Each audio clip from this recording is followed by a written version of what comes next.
Road transportation makes up over 20% of all carbon emissions in Minneapolis, with cars being the primary culprit. With the climate already warming, simply maintaining the status quo is unacceptable. Cars are becoming more efficient as hybrids gain market share and all cars increase gas mileage, but even a relatively clean car emits multiples of shared transit options like the light rail. With the new federal government, it is likely that regulations will recede, and it will be up to coordinated action on a local level to make the massive changes needed to maintain the health of the planet. In 2014, Twin Cities drivers spent an average of more than 24 hours driving in traffic jams. This not only results in increased emissions as cars sit on the highway with their engines running, but also increases stress levels and reduces productivity as people are spending hours just waiting to get from one point to another. Residents of the Twin Cities want better transportation options, and in some cases, they are using them. The problem of public transportation is currently being addressed in several capacities. One of the ways that the state of Minnesota is addressing the issue of transportation to the suburbs is with the North Star. The North Star first opened on November 16, 2009. This train stretches all the way from Big Lake to the Target Field Station where the blue and green lines can take commuters to their part of downtown. It travels at an average of 47 miles per hour, and as of 2013, they get around 3,100 riders each day. Express routes from the suburbs to Minneapolis, St. Paul are extremely helpful in solving the congestion problem that is the rush hour traffic. An express route is designed to go directly from the original stop to the destination with minimal stops along the way. An example of an express route is route number 252. This route starts at the 95th Avenue and 35W Park and Ride and goes straight to the University of Minnesota. Instead of stopping at multiple cities and stops along the way, it hops onto 35W and goes straight to the university. Another great way to combat the traffic jams that occur during rush hour is to use the Ride Match program offered by Matcha Transit. This program matches you up with fellow commuters who live by you or work by you.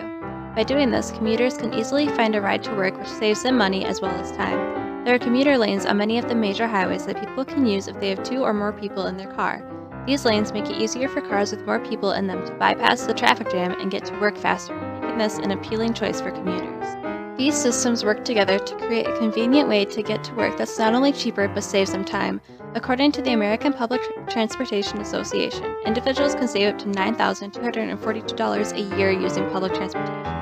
By offering these facts and routes to everyone and for everywhere around the Twin Cities, commuters should feel assured that there are options out there for them other than driving to work and school. Earlier this year, Arcadis, a design and consultancy firm, released a report of the world's most sustainable cities, including Seoul, London, and Stockholm. At the top of the list was Zurich, Switzerland, with a population roughly the size of Minneapolis. Over the past few decades, they have made significant transit improvements, some of which could effectively be applied in Minneapolis. In 1996, the city banned the addition of new parking spaces unless existing ones were removed to ensure that the overall number not rise. This is not as harsh as a complete ban because it allows for shifts as the city changes. They have installed traffic sensors that can adjust the timing of traffic lights and modify toll prices to discourage driving at peak times in crowded areas. Roads were replaced with bike and pedestrian paths, which initially drew the ire of local businesses, but once implemented, foot traffic increased significantly. This transition turns loud, crowded, dirty streets into a sort of outdoor mall. 32% of residential traffic in Zurich is now via tram. This widespread adoption has a number of causes, including the high number of routes and trains, their consistent punctuality, but also design elements.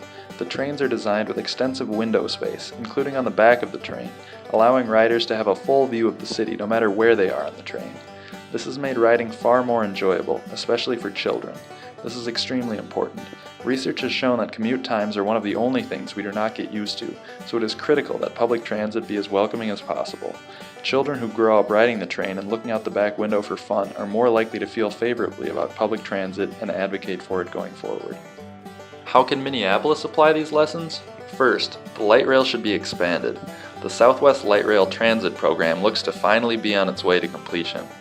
Over time, it should continually be expanded into suburban areas of high traffic, giving suburbanites a straight route to downtown.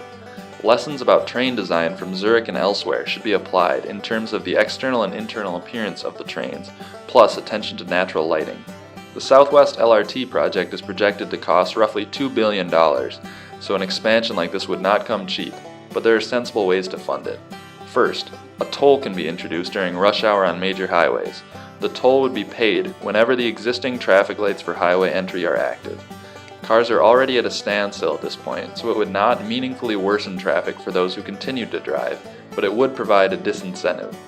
A point of pain like the introduction of a new toll is often necessary to make people reconsider their habits, and if introduced in concert with light rail expansion, it could accelerate the switch for many people.